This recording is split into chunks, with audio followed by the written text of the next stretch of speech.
Would you pay a realtor 1% of the value of your house every year that you own it?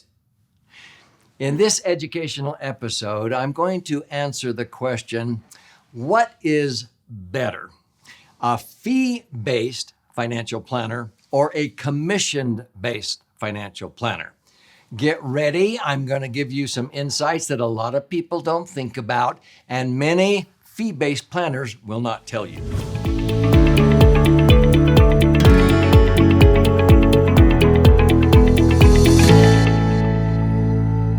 So I'm Doug Andrew. I've been a financial strategist and a retirement planning specialist now for nearly 5 decades.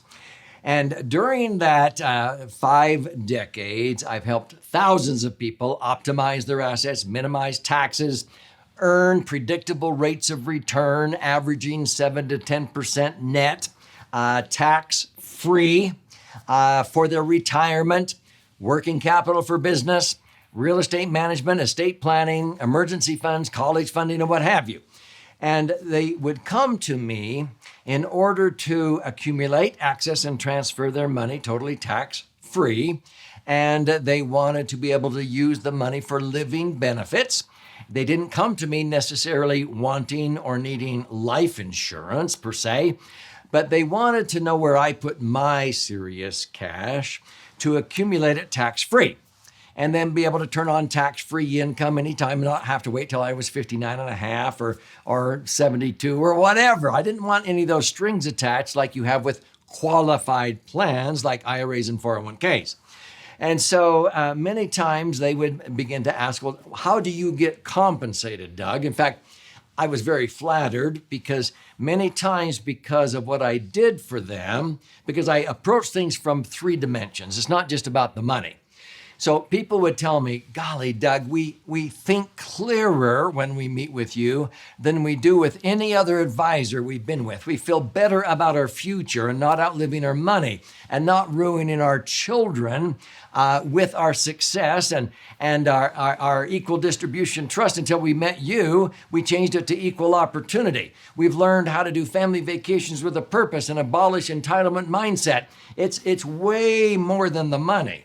And so many times people would say, Doug, are you being compensated enough? Now, sometimes when I would sit down with people, I would look at their situation because my brain just sort of is trained to look at their situation.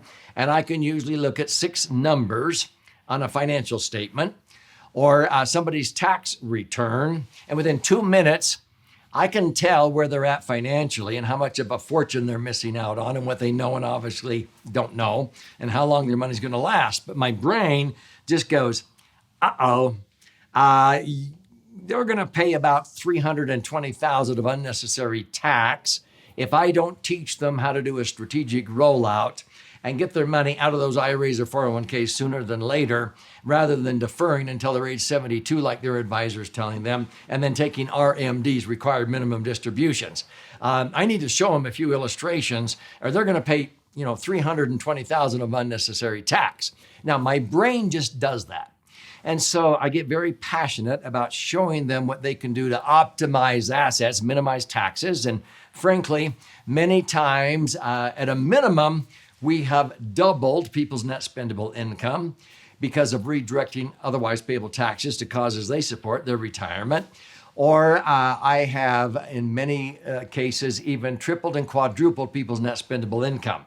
I remember a 70-and-a-half-year-old that came to me, and when we got through, we had quadrupled his income. His planner showed him on a $600,000 IRA 401k portfolio, taking out the 4% rule, and he was only earning about 3.5% in the volatile market. But he was pulling out $24,000 a year. That's what his advisor wanted him to do. And in a 33% tax bracket, which he was in, he was only netting $16,000 to buy gas and groceries. And his planner said, sorry, that's the industry standard. Well, in 5 years, I was able to generate $75,000 a year of tax-free income without depleting principal by doing a strategic rollout. I have a video episode, in fact, several where I give that story. And I want to gift you a copy at the end of this episode, so stay with me, of my most recent best-selling book, and that story is in the book. And so in his case, he ended up with $75,000 of tax-free income instead of $16,000 of after-tax income, which his advisor was showing him. Now, in the financial services industry, the average client will usually be with an asset manager, okay? So this is called AUM, Assets Under Management. And many of these are well-intending financial advisors, but they are trained, unfortunately, by their broker-dealers to put money into like a stock portfolio or mutual fund portfolio, diversified. And they're told to tell their clients when the market goes through its downturns, which in a 10-year period, you'll have 3 down years compared to 7 up years. And they're trained to say, hang in there. Hang in there. The market always comes back. Well, there are periods where, like 2000 to 2010, after 9/11 terrorist attacks, the market went down 3 years in a row. 2001, 2002 to 2003, it dropped 40%. People that had $1 million nest eggs they had accumulated by the turn of the century saw that $1 million nest egg in the market in their IRAs or 401ks go down to 600,000. It took 4 years to come back to break even at $1 million again in 2007. People had to put off retirement 7 years. They felt like they had lost their future there for a while. And then in 2008, they thought they could finally retire. And what happened? As Warren Buffett put it, he said, when the tide went out in 2008, it revealed who was swimming naked, is what he said. He meant people weren't protected from the market loss. We had a serious downturn, the mortgage meltdown and so forth, and people lost 40% again for the second time. $1 million nest egg went down to 600,000. It took 4 years until 2012 to come back to break even. Now, people who used my favorite vehicle, which I call the Laser Fund, which is a max-funded indexed universal life insurance contract, structured correctly and funded properly, $1 million in 2000 without adding a dime had grown to 2.5 and some even 3 million by 2012. They did not lose one dime during the 5 down years like people did in the market. I didn't have to call them up and say, hang in there. The market always comes back. They didn't lose a dime. In fact, they were cheering, go, go, because they weren't losing a dime. They didn't make much of anything in 2008, but most of them locked in gains of 16% tax-free the first 90 days of 2009 after not losing a dime. Most Americans who had their money in the market took 4 years to get back to break even. By then, our clients had doubled their money again. So folks ask, golly, I've never heard of this. What's the difference and how much does this cost? Now, what's interesting is I would usually create illustrations and I would say, well, I would recommend you reposition assets, and maybe it could be money they wanted to get out of the market, the volatile market, or out of their IRAs or 401ks and get the taxes over and done with sooner than later. Maybe they were sick and tired of being a landlord, taking out the trash, fixing toilets, evicting tenants, and they wanted to sell this rental home and take the proceeds and put it into a financial vehicle, a laser fund for tax-free accumulation. Maybe they had $100,000 in a lump sum sitting in a bank or credit union, and they weren't sure what to do with it yet. So that would be, let's say, a total of $500,000. Well, I would design a laser fund in compliance with IRS guidelines to accommodate $500,000 so that they could put that money in and grow until they decided to start taking out income. And many times that $500,000 would double to $1 million, and then they would turn on income. And $1 million in an IUL laser fund could generate $100,000 a year of tax-free income without depleting principal. Now, see, that knocks the socks off of money in the market, because Dalbar says, if you buy and hold, you might average 9.14% in the market. And that means $1 million nest egg ought to be able to generate $90,000 a year without depleting principal. But you're only netting $60,000 after tax in a 33% bracket. The actual rate of return most retirees are earning, according to Dalbar, who studies investor behavior, is only 3.49%. Why? because most retirees, because that's their nest egg, that's their serious cash, they can't handle it when the market drops 15, 20, 25%. They go, enough already. And they sell low. The institutional investors are buying. And then they wait till the market comes back, and then they finally buy high. So the average return is only 3.49, and that's why the financial services industry created what is called the 4% rule. They only want you to pull out 4%, because if you're earning 3.5 and you pull out 4, you're going to slowly deplete that nest egg, but not before your LE, which stands for life expectancy. And they don't want to be sued for you outliving your money. I think that's pretty pathetic. $1 million nest egg generating $40,000, and you have to pay tax on that. In a 25% bracket, you're only netting 3% or $30,000. I'd rather earn triple that or more, okay? So people say, well, how much does that cost? Well, I would show them an illustration of how their IRAs or 401ks or their Roths or their municipal bonds or mutual funds or whatever would crash and burn, run out of money because you're having to pay tax on it. You have to pull out $150,000, pay tax of 50 to net 100. If you're pulling out $75,000, you're only netting $50,000 to buy gas and groceries. I only have to pull out $75,000 to net 75 out of a laser fund. I only have to pull out $100,000 to net $100,000 out of a laser fund because it's tax-free.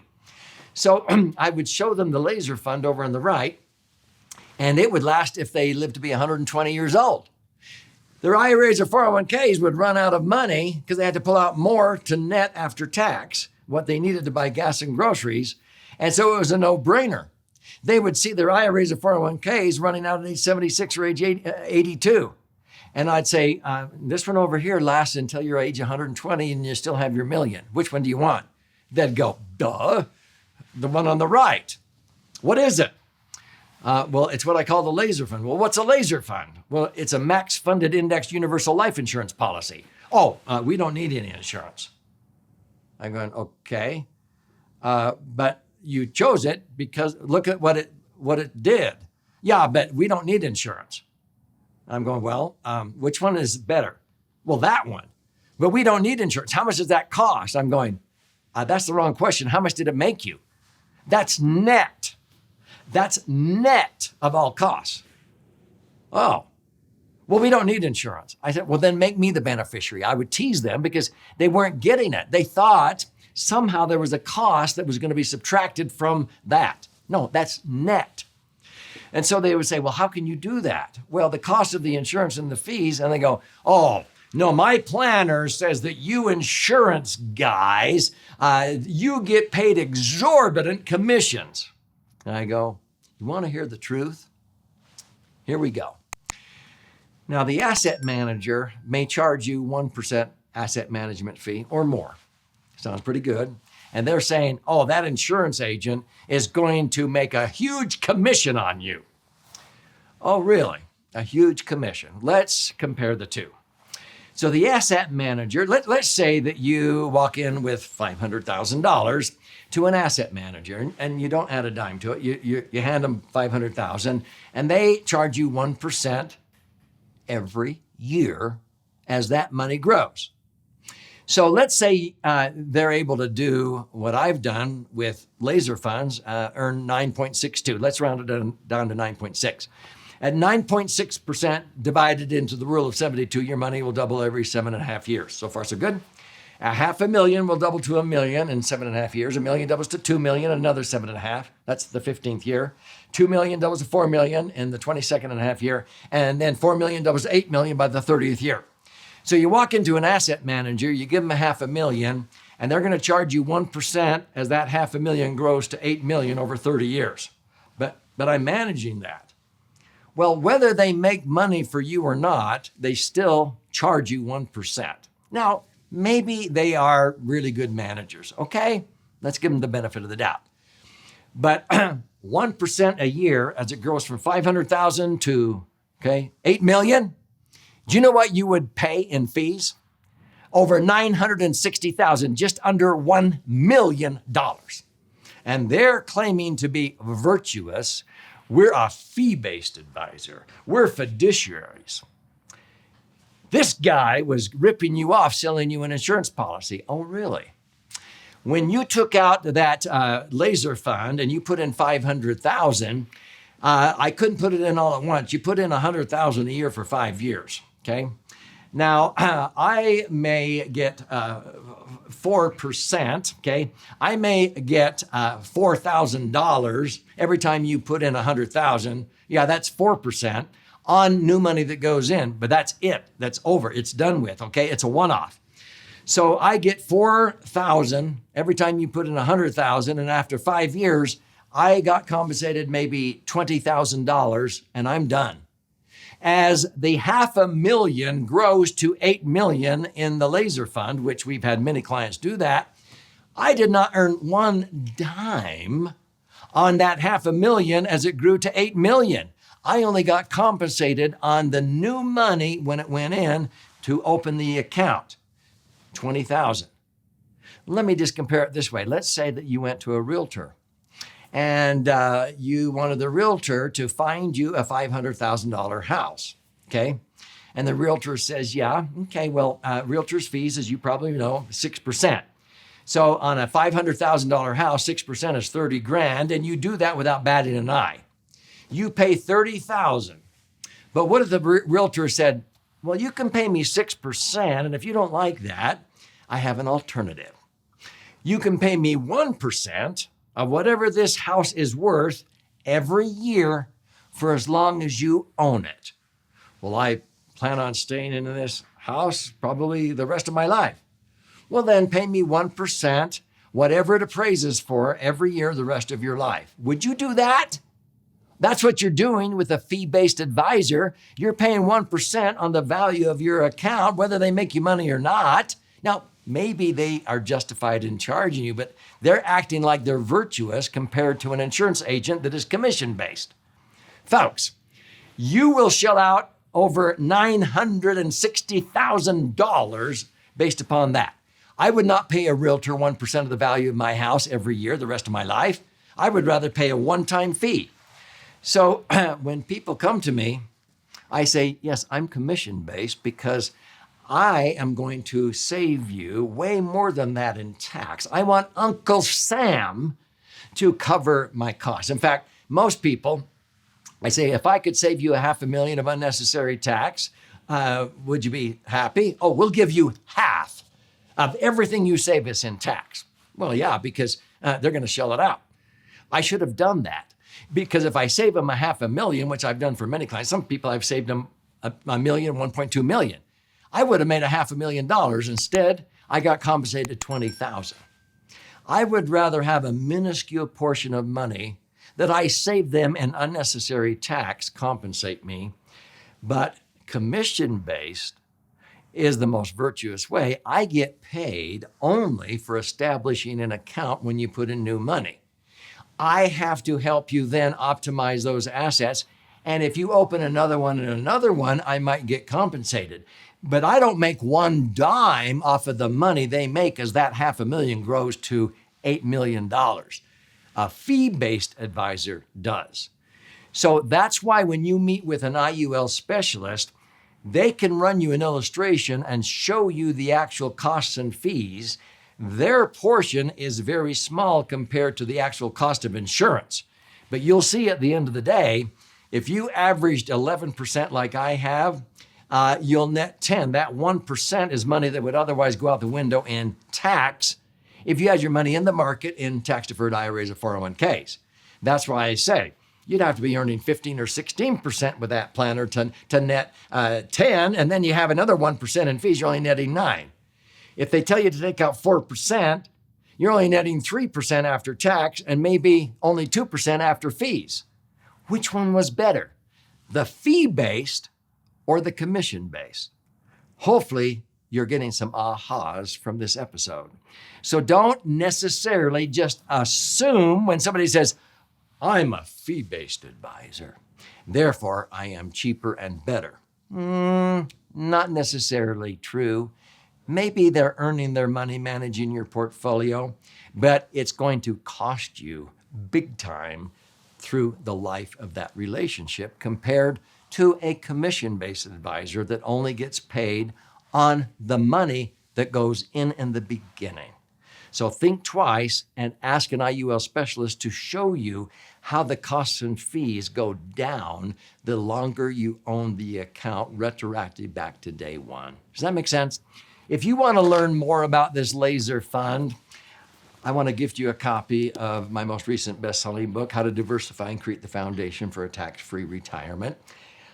This is normally $20 on Amazon. You don't have to pay that. I'll gift it to you. You go to laserfund.com or click on the link below. You contribute a nominal amount towards the shipping and handling. Have some skin in the game. I will cover the rest of that cost, and I will pay for the book. I'll fire out a hard copy to you. Check out the options there to listen and learn and watch and learn with audio and video. Check out some of our online educational webinars we do on a regular basis. And you can even schedule a time to talk to an IUL specialist with no cost or obligation by looking at their calendar, plugging in, these are only IUL specialists that I point my students like you to, because I want to make sure you understand how to do it correctly and fund it properly. And frankly, I think it will be the least expensive financial plan you will ever put into effect.